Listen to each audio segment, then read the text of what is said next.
3 घंटे का शो, ना बैंड ना बाजा ना बारात, लेकिन अकेला दूल्हा आया और क्या बात है, क्या शो उन्होंने किया। डॉक्टर कुमार विश्वास, थैंक यू वेरी मच। जब आप इंडिया से दूर आते हैं और हिंदुस्तानियों से अपनी भाषा में बात करते हैं, जो सबसे पहला सवाल मेरे जहन में आता है वो ये आता है कि आपने कहा कि अपनी भाषा को देश से दूर जहां पर भी हमारे हिंदुस्तानियों से लेकर के जाओ, लेकिन ख्यालों का क्या? देखिए, ख्याल का जो सबसे कच्चा फॉर्मेट है वो जबान में आता है। आप कितनी भी मॉम लिख लीजिए, अंग्रेजी में लिख लीजिए, दर्द उठता है तो पहली बार में माँ उठता है, अंदर से शब्द माँ आता है। तो भाषा तो वाहन है, व्हीकल है। व्हीकल आपका पहला जो इस्तेमाल किया होगा वही आपका विश्वसनीय होता है। मेरी कोशिश ये रहती है कि भाषा का बीज सुरक्षित रह जाए, क्योंकि बीज बच गया तो वृक्ष भी बन जाएगा। और एक बात और ध्यान रखिए, भाषाएं और माताएं शामियाने से बड़ी नहीं होती, संस्थानों से बड़ी नहीं होती, एकेडमियों से बड़ी नहीं होती, वो बेटे बेटियों से बड़ी होती है। जो माँ बड़े बेटे बेटी पैदा कर दे वो बड़ी। भगत सिंह की माँ बड़ी माँ, गांधी की माँ बड़ी माँ। तो हिंदी अगर निराला पैदा करती है, हिंदी कबीर पैदा करती है तो बड़ी माँ है। उर्दू गालिब पैदा करती है, बड़ी माँ है। बांग्ला रविन्द्रनाथ पैदा करती है, शरद बाबू पैदा करती है, बड़ी माँ है। मेरी कोशिश होती है कि किसी तरह से एक उत्प्रेरण शक्ति पैदा हो और हिंदी और उर्दू को जवान पीढ़ी सुने। आज जिस तरह वो खचाखच भरा हॉल था, जिस तरह वो लोग, उनकी जिंदगी में हिंदी बहुत कम है, वो कभी कभार बोल पाते हैं, वीकेंड पे एक भी दोस्त मिल गए थे, वो जिस तरह से हिंदी सुन रहे थे, जिस तरह साथ गा रहे थे, मैंने देखा आगे बैठे लोग रो रहे थे देश की याद में। और सबसे तो एक इमोटिव कैटलिज्म आपने उन्हें दे दिया, एक भावनात्मक उत्प्रेरण दे दिया, मिट्टी जरखेज तैयार कर दी, बीज बो दिया। पता नहीं किसमें से क्या वृक्ष निकले। कुमार विश्वास तो बहुत छोटा कवि है, क्या पता इनमें से कोई बड़ा कवि, बड़ा लेखक। कवि कुमार विश्वास की लोकप्रियता बड़ी कोई दीवाना कहता है इसे, और कहाँ कहाँ ये कविता नहीं सुनी जाती। लेकिन इस कविता का जो आरंभ है, इसका शुरुआत है, बिकॉज कवि हैं आप, तो ख्यालों की जो नोकझोंक है वो कहाँ से शुरू हुई, कहाँ से इस कविता को आपने बनाया? पॉपुलर हुई 2002 के आसपास, 2002 के आसपास इंजीनियरिंग कॉलेज में शुरू हुई। एक कविता लिखी गई थी, पहले लिख ली गई थी, बहुत पहले लिख ली गई थी। एक व्यक्तिगत इंटरेक्शन से कविता निकली थी और उसके बाद फिर मैंने कोशिश की कि संवाद के और संप्रेषण के, कम्युनिकेशन के जितने भी आधुनिकतम साधन हैं उन सबका इस्तेमाल किया जाए हिंदी को पहुंचाने के लिए। मैं हिंदी के सरकारी उपायों से बहुत ज़्यादा खुश नहीं था और मैं खुश हूँ भी नहीं। मुझे कभी विश्व हिंदी सम्मेलन और इन सब में सरकारों ने बुलाया नहीं, चाहे इनकी रही चाहे उनकी रही, कभी भी नहीं। अभी भी हो रहा है 14 तारीख को, तो इनकी भी नहीं बुला सकती जो नए वाले राष्ट्रवादी हैं। तो मेरा ये था कि ये अपना काम करते हैं, हम अपना काम करते हैं। 19-20 देशों तक, लाखों लाख हिंदुस्तानियों तक, करोड़ों हिंदुस्तानियों तक, युवा लड़के लड़कियों तक कोशिश की हिंदी पहुंचाने की। मेरी जबान है, मेरी माँ है, तो एक योग्य पुत्र होने के नाते मुझे उसका प्रतिदान तो कुछ तो करना चाहिए।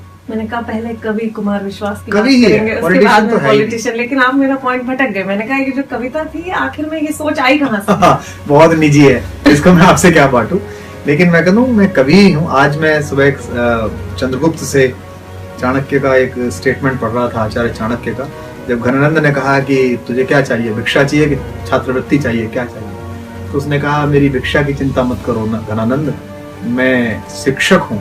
अगर मेरी शिक्षा में जान होगी, प्रेरणा होगी, तो अपनी जीविका चलाने देने वाले आज सम्राटों का निर्माण तो मैं स्वयं करूंगा। तो मेरा कोई काम थोड़ी था राजनीति में, आज भी करना चाहता। मैं तो चाणक्य का वंशज विश्वविद्यालय में पढ़ाना चाहता हूँ, वहीं पढ़ाता था, पर मैं ऐसे कई घनानंद के द्वारों से अपमानित होकर लौटा हूँ, कानून मांगने के लिए, जन लोकपाल का कानून मांगने के लिए, कोयले के दलालों के दरवाजे से लाठियां खा के लौटा हूँ, दामिनी की चीख के लिए लाठियां खाकर लौटा हूँ, 84 के कत्लेआम का न्याय मांगने के लिए जंतर मंतर से लौटा हूँ। इन दोनों तीनों के दरवाजे से जो आज दिल्ली में घूम रहे हैं दर दर पूरे देश में। तो मेरा इनसे यही कहना है कि अगर आप युग के चाणक्य की शिखा खोलोगे और उसे फटकारोगे, उसकी बात नहीं सुनोगे, तो सम्राटों का निर्माण तो अध्यापक कर देगा। जगह जगह पे नए सम्राट बनाने का काम तो कर ही देंगे, हमें खुद तो बनना नहीं सम्राट। मैं आपके आंदोलन पे, इंडिया अगेंस्ट करप्शन, आपके पॉलिटिक्स पे भी छोटे से आपसे सवाल पूछूंगी, लेकिन जो आपका स्टैंड अप का स्टाइल है, अगर आप बॉलीवुड को देखें, पहले महमूद साहब हुआ करते थे, जॉनी वॉकर, जॉनी लीवर आए, आज कपिल शर्मा का जमाना है, लेकिन कुमार विश्वास का अपना एक अलग स्टाइल है और पिछले 1 दशक से ऊपर हो चुका है कि ये स्टाइल लोगों को न केवल पसंद आ रहा है मगर ये ऊंचाइयों पे चढ़ता ही जा रहा है। तो आपको लगता है कि कहीं ना कहीं एक वो सैचुरेशन पॉइंट शायद कुमार विश्वास की शायरी में भी आ सकता है? नहीं, इसलिए नहीं आएगा। देखिए, कपिल बहुत अच्छा लड़का है, मुझे बहुत सम्मान देते हैं, और जॉनी भाई को मैं बहुत सम्मान देता हूँ। वो चैरिटी बहुत करते हैं, बहुत पवित्र इंसान है, लेकिन उनके तमाम आदर और स्नेह के बावजूद मैं कहना चाहता हूँ उनकी विधा बड़ी ब्रैकेटेड है, उसमें केवल ठहाका है। हमारे यहाँ नवरस है, 10वां रस वात्सल्य और सम्मिलित हो गया है। मैं हिंदी का बेटा हूँ, तो मेरी माँ की चुनर में तो 10 रंग हैं। इन 10 रंगों से तो कितने रंग बन जाते हैं, कितना विविध है। एक ही रंग की रखोगे तो आदमी थक सकता है, बोर हो सकता है। मैं उसको लाफ्टर भी सुनाता हूँ, मैं उसको सटायर भी सुनाता हूँ, मैं उसको वन लाइनर भी सुनाता हूँ अपने ऑडियंस को, अपने श्रोता को। मैं उसे देश प्रेम भी सुनाता हूँ, मैं भारतीयता भी सुनाता हूँ, मैं संस्कृत का उल्लेख भी करता हूँ, मैं उर्दू के बारे में बात करता हूँ। मैं ऋग्वेद में पहली बार राष्ट्र शब्द कब आया, वाग्देवी के मुंह से कब निकला, आम राष्ट्रीय संगमनी वसुनाम, इस सूक्त को बताकर इसका अर्थ भी बताता हूँ। जब तक मेरे अंदर स्वर है, ऊर्जा है, जितना लोग सुन रहे हैं, महफिल है, परवाने हैं, तब तक तो यह क्षमा जलती रहेगी। Dr. Kumar Vishwas, a doctor, a professor, a poet, a politician now. आम आदमी। An Aam Aadmi, and most important of all, a very good human being. It was a pleasure talking to you. जन मन में उच्छल देश प्रेम का जलधि तरंगा हो, होठों पर गंगा, होठों पर गंगा हो, हाथ